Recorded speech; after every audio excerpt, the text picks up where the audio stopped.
3 in the morning. The rest of the world was asleep, but I was wide awake, obsessively scrubbing through the same Pripyat footage for the 8th time that week. I've built my channel, Soviet Shadows, into 170,000 subscribers by promising one thing: the truth. No fake scares, clickbait, or cringy jump scares, just the raw history of the Soviet collapse. But staring at that rusted Ferris wheel on my monitor, I felt a cold realization hit me. I was out exciting locations. I'd filmed every inch of the zone and its surroundings, and I had absolutely nothing left to show. So I closed my editing software and just stared at the blank timeline. People kept talking about a place called the Bunker, which was something near Pripyat that was nowhere on any map. There were all kinds of stories about secret weapons, underground cities, and radiation experiments, though most explorers dismissed it because they said Pripyat was picked clean after nearly 4 decades and everything was already mapped. But the stories didn't go away, even though anyone claiming to have found it never shared proof. They'd vanish from the forums and stop posting, so I only ever heard these stories secondhand through friends of friends or rumors. I spent 2.5 months digging into it, and since I couldn't sleep much anyway, I found old Russian forums from 2002 and 2003. Most of the links were dead, so I had to piece everything together from archives and saved files. Eventually, I found a thread from 2002 called Sub-Duga Facility, Real Coordinates, where a user named Blackstalker86 wrote that he'd found an entrance 3 kilometers southeast of the Duga array hidden underground, and he warned not to go alone. His last post was in March 2003 saying, "Going back, getting proof," and after that, there was nothing. I looked him up on other forums and found traces in German and Polish explorer groups, figuring out his real name had to be Klaus.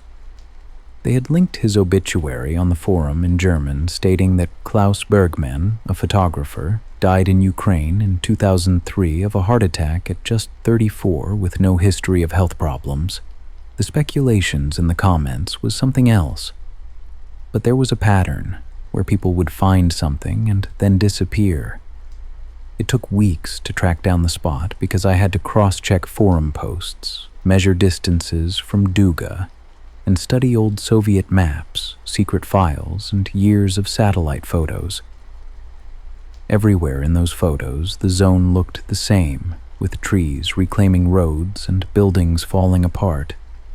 But there was this subtle dip in the ground. It was 3 kilometers southeast of Duga, the exact place Blackstalker86 mentioned. I checked modern maps, and there was nothing there. Just forest with no buildings or roads, just blank space. I stared at those satellite shots every day, waiting for something to change, and I read all the old files, even teaching myself enough Russian to read the originals. My channel was dying with no uploads for weeks, and messages came in asking if I was okay, so I sent some vague promises about a big project coming. I knew the risks of sneaking into the zone, like radiation exposure and being alone in the middle of nowhere with no backup. It took me 2 weeks to prepare, getting the radiation gear, memorizing the route, and setting up alerts to ping people if I didn't check in. I didn't tell anyone the real location, letting them think it was another run-of-the-mill tourist zone video, because where I was going, nobody went. The night before leaving, I laid in bed checking my gear list over and over, and Klaus crossed my mind again. 34 years old with a heart that stopped suddenly.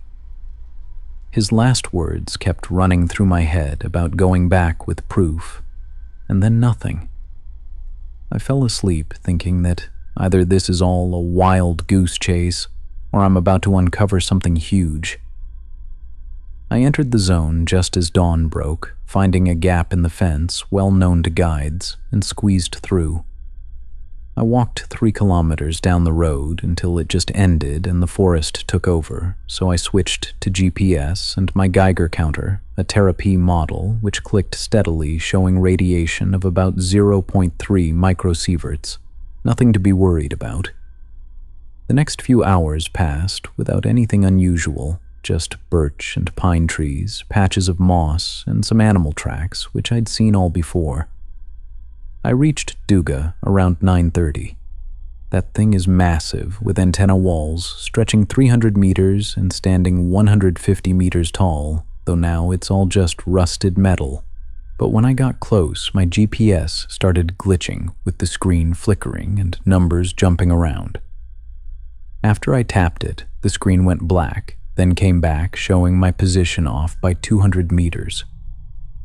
There was no phone signal, which was normal, but my compass app started spinning slowly and endlessly, and my backup compass did the same thing with the needle drifting between north and northwest. None of my equipment had ever acted like this before, and I've read countless explorer reports over the years where no one mentioned anything like this. Must be something with the array, I thought. Then I felt it. Not a sound, but pressure in my chest, like standing near a massive generator. And when I put my hand on a metal beam, it buzzed quietly, but steadily, pulsing out 10 times a second. I stepped back, but the feeling stayed, like it was all around me.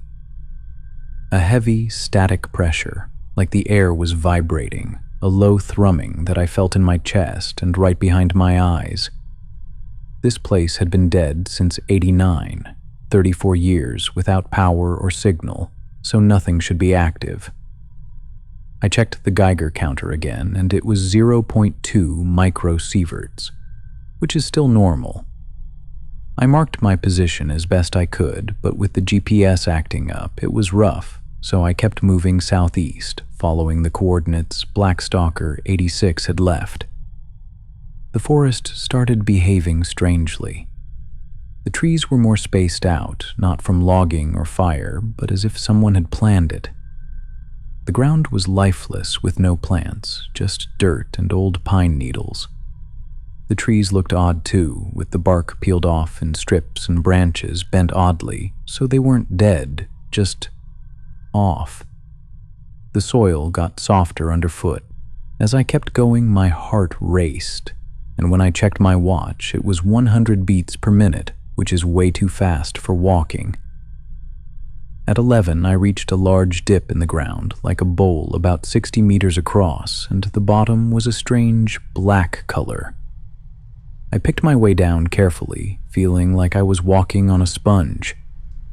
Right in the center was a concrete block about 3 meters square and half a meter high, cracked and moss-covered.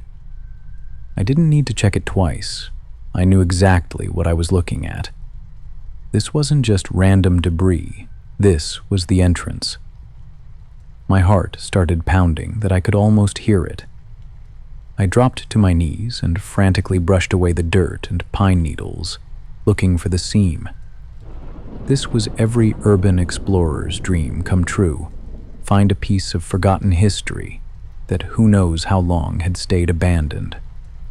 I felt along the edge until my fingers hooked onto cold metal, a recessed handle hidden under the moss, almost as if someone had hid it deliberately. I didn't hesitate. I grabbed it with both hands and heaved, and despite the rust, the counterweights kicked in and helped me lift it. As I lifted it, there was a low rumbling sound coming from inside. Underneath was a hole going straight down into blackness with a metal ladder bolted to the concrete, maybe 6 meters down to a steel platform, and beyond that, a corridor stretched into the darkness. I shined my light down the ladder and it looked old but intact.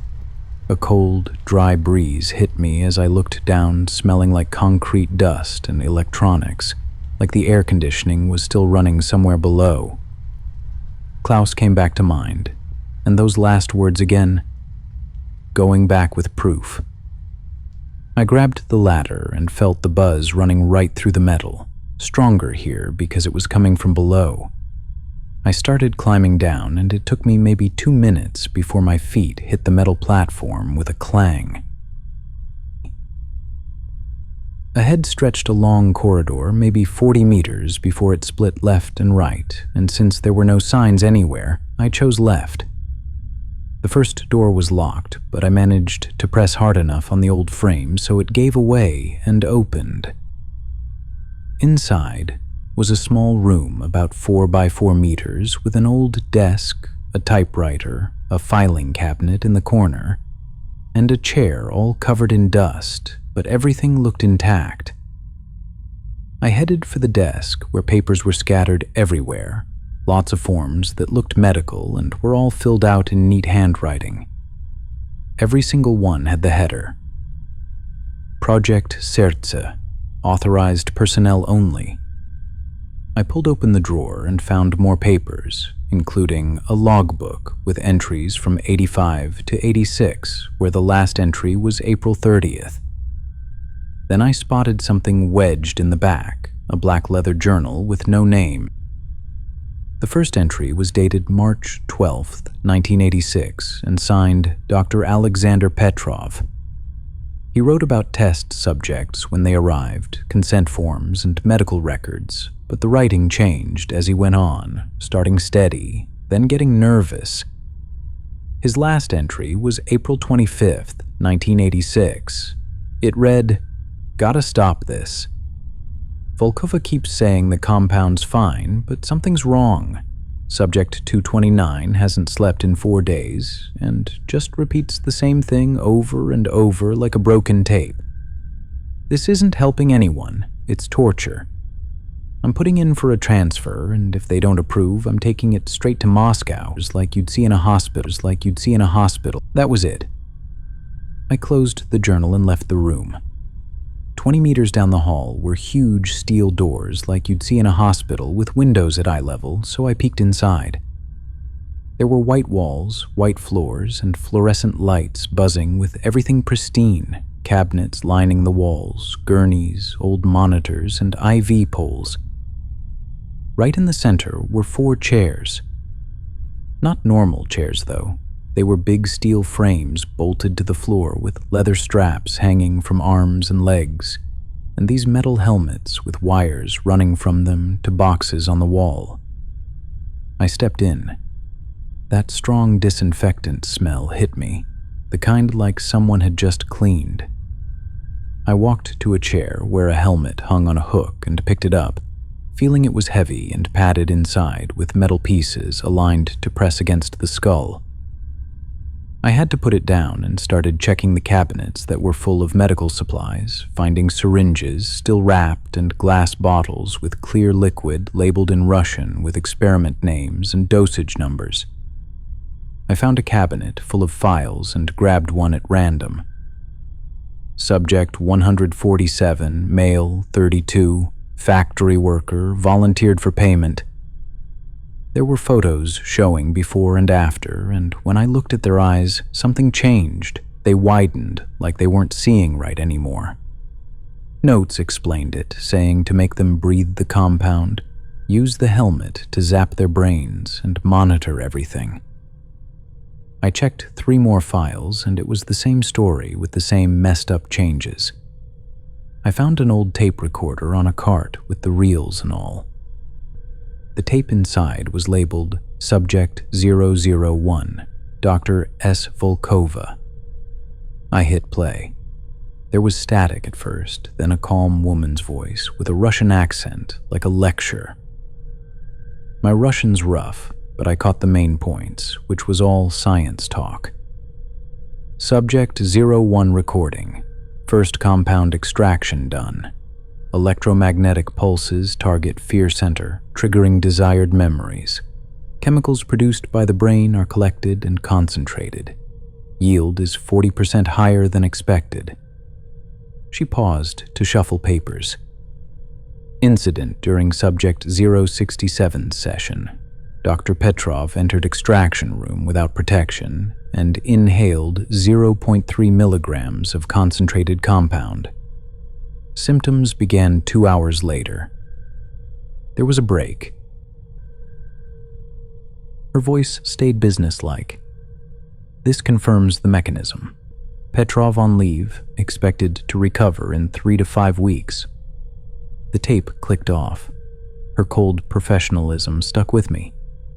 They were harvesting fear like a crop, extracting the chemicals your brain releases when you're scared and concentrating it.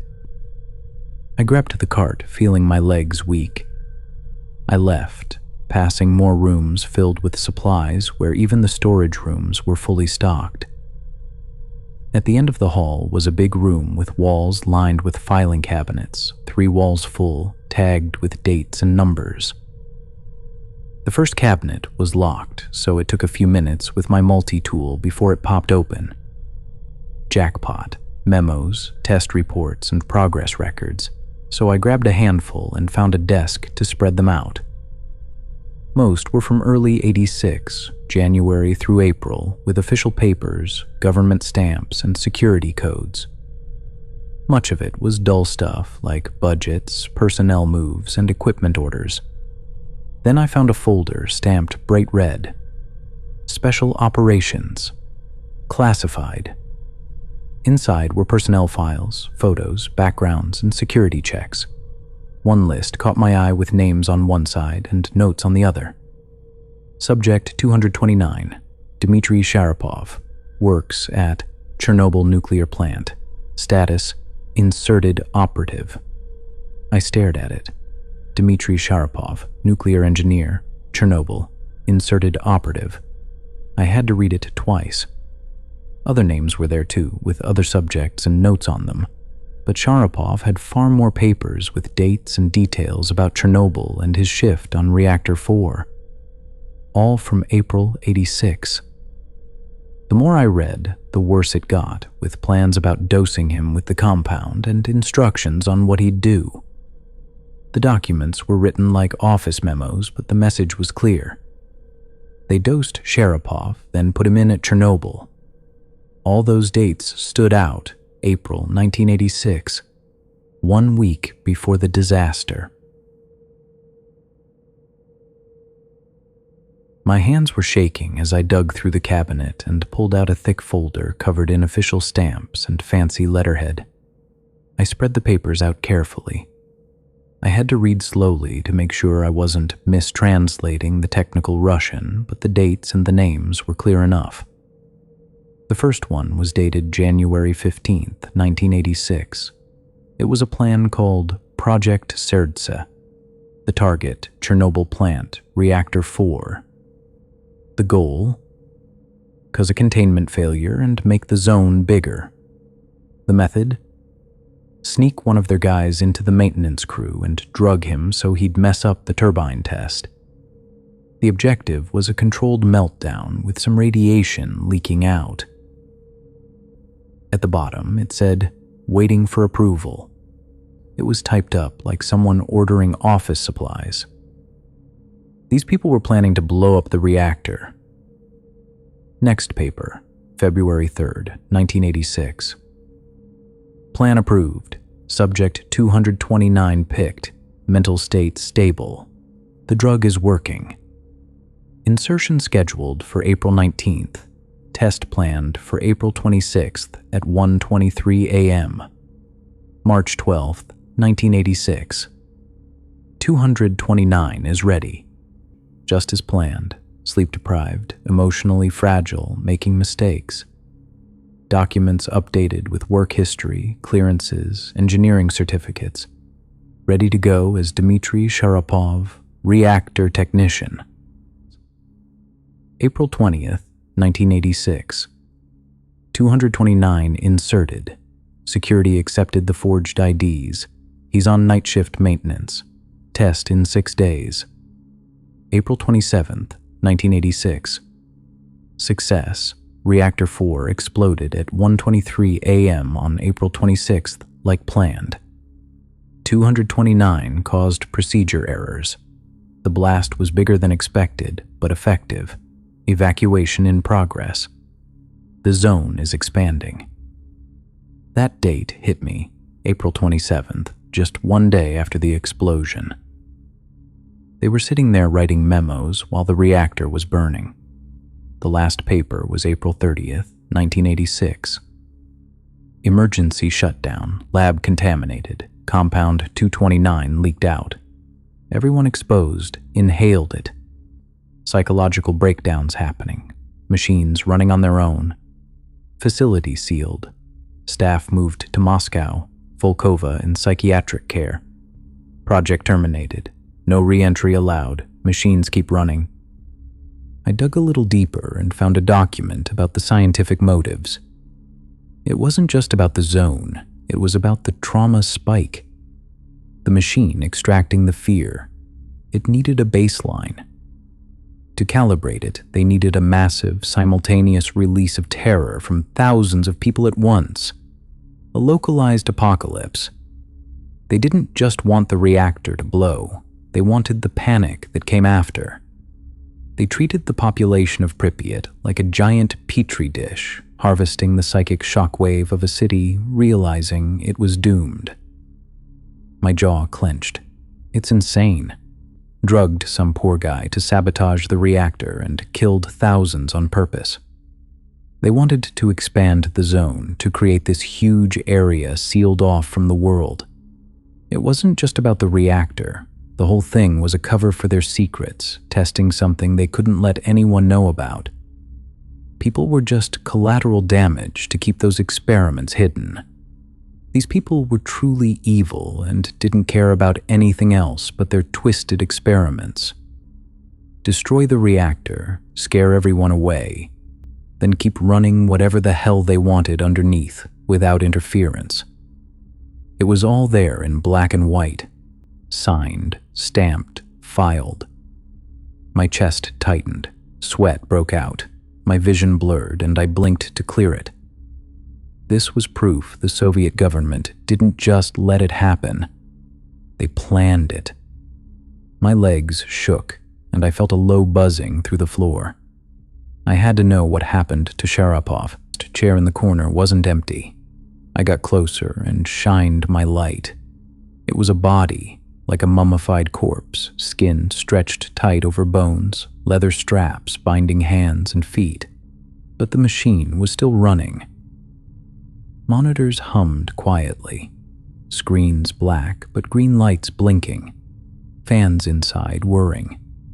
Closer look showed wires from the helmet to wall boxes, then to a large metal box behind the chair, like a filing cabinet with controls. Numbers still scrolling. Extraction, protocol, active. Sample yield, 0 milliliters. I stared at the cycle number, 13,000 something. This machine had been running non-stop for 38 years, trying to extract compound from a dead man. A panel below showed green lights. Broadcast, active frequency, 10 hertz. That broadcast light hit me. 38 years of non-stop running. The buzzing coming from Duga was the machine connected to the massive array. It was taking the electrical impulses from his brain, the specific patterns of his guilt and trauma, and converting them into a frequency the Duga array could broadcast. The huge antenna was perfect for the job.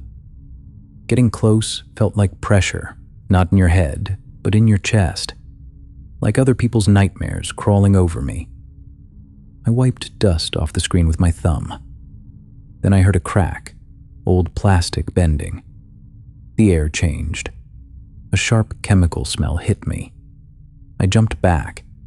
Where I touched had cracked the seal. This machine had been heating and cooling for 40 years, just waiting for a push. I touched my lip, blood, looked at my hand, dark red. Wiped it on my pants. More dripped. Everything blurred. Blinking helped for a moment, then faded again. Compound 229 was barely in the air, but strong enough. I had to get out. My fingers numb and cold, I grabbed my phone and took pictures of the panels, numbers, the body. Flashes firing while my vision narrowed. 37 shots. Everything documented. The proof was in my hands. Tried to stand, but legs felt like jelly, moving underwater. A long gray corridor stretched ahead, red emergency lights glowing. I kept moving, struggling to breathe, heart pounding like mad. I got what I came for: the papers, pictures, proof that would change everything. But the compound was already inside me. I don't remember climbing that ladder, just flashes of hands grabbing rungs, my chest burning, then falling face first into the dirt outside the hole. The forest was silent, with no birds or wind, just the buzzing underground. I had to get up, and even though my legs were like jelly, I forced myself to move north, away from the hatch, the red lights, and the machines running for 38 years. I walked for hours, and since the GPS was dead, I kept the sun on my right, and my heart pounding way too fast. I found a gap and pushed through. I saw my car after 3 hours and sat there until my hands stopped shaking enough to use the keys. I drove straight back to Kiev without stopping. A week later, I still hadn't left my apartment. Sleep was rare, maybe 2 hours here and there, because when I closed my eyes, those papers played in my head, those dates and Operation Successful on repeat. It wasn't even my life, I wasn't there, but my brain wouldn't stop. The doctor said it was acute stress and gave me anxiety meds and sleeping pills, which helped some, bringing my heart rate down from 110 to 95 and easing the shaking a bit. But the meds didn't fix the root problem, because I know what they did, I have the proof, and it's eating me alive. I can't watch the news anymore, because if Chernobyl comes on, I get sick since they keep calling it an accident, human error, or system failure, which are all lies. I spent 3 days editing everything into a 42-minute video showing the facility, the documents, the equipment, Sharapov strapped in that chair, and the panel counting cycles past 13,000. I posted it as Soviet Shadows exclusive, The Chernobyl Truth. It blew up with 30,000 views in an hour, and the comments exploded, with half saying it was the biggest revelation they'd seen and the other half screaming it was fake. 6 hours later, Russian news denied the whole thing, said radiation makes people hallucinate, and said I needed help. 12 hours later, YouTube pulled the video for community guidelines, saying I was spreading false history. I tried reposting, but it was gone in 4 hours. Everywhere else got the same treatment, being taken down, flagged, or reported. Only the conspiracy folks bought it, but that just made the whole thing worse. 2 months passed, and I hadn't worked in 6 weeks. I tried making a normal video, something light about an old factory outside Moscow, but 20 minutes in my chest seized, vision went dark, and I collapsed gasping while the camera kept rolling. I had to delete it all.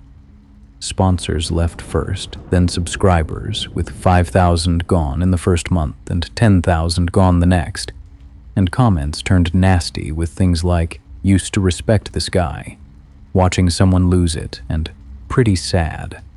Friends stopped answering slowly, one by one, saying they were worried and telling me I needed help. Other urban explorers reported going to that exact spot. They walked the overgrown fields, took pictures, and looked for any sign of what I found. All they found was flat ground. Nothing but grass and dirt, with no hole, no bunker entrance, and no signs of anything buried. The place had been filled in. It's like someone went out of their way to erase it all, probably some shady government people. Covered up so well, even the satellite images showed no clue, and that's why even with coordinates in hand, no one could just dig it up. The truth was buried deep, not just under concrete and earth, but under decades of cover-ups and lies. I started drinking, not a lot, just enough to quiet the noise, so 2 drinks and the memos slowed. 3 drinks, and I could get 4 hours of sleep. I went back to old forums 3 months after I got back and found Klaus's stuff, like blogs, pictures, and conversations, and he seemed fine at first, normal. His last post in March 2003 said, "Found these coordinates, going to check it out." By June, he was dead. 3 months later, heart stopped at 34. I found his doctor notes, and his heart raced non-stop those last weeks, so the doctor thought it was stress and gave him anxiety meds, but it didn't help, and he just died. My old checkups had my heart rate normal at 65. Now it's stuck at 95, and even though the doc keeps changing meds, there is no change. It's clear that compound is still inside me, and it changed me for good. Klaus lasted 3 months after breathing it in, and I'm on the same path. I'm 28, so I probably won't make it to 29. I looked at those hard drives sitting on my desk yesterday, full of all that proof I risked my life for. And I realized something. Klaus found the truth, and it killed him. I found the truth, and it's killing me. I'm just wasting my breath, or what's left of my breath anyway. That machine down there has been running for 38 years, and it doesn't care if we know about it or not. The cover-up is perfect, not because they hid it well, but because they have the power to make sure nobody believes it. So I did the only thing that made sense. I took a hammer to the hard drives, and I burned the notebooks in my sink. Not to protect anyone, but because holding on to them is just torture. It's a losing battle against people who can rewrite history in an afternoon. The only real record left is in my head. Well, that and maybe a few posts on those dead internet forums I used to visit, the kind nobody ever takes seriously. Someone might find them long after I'm gone, just like I found Klaus. I'm 28 and I'm just exhausted, going to lay down and close my eyes for a bit. Do yourself a favor. If you're ever out there and you see a dip in the ground that looks a little too perfect, just turn around and walk away.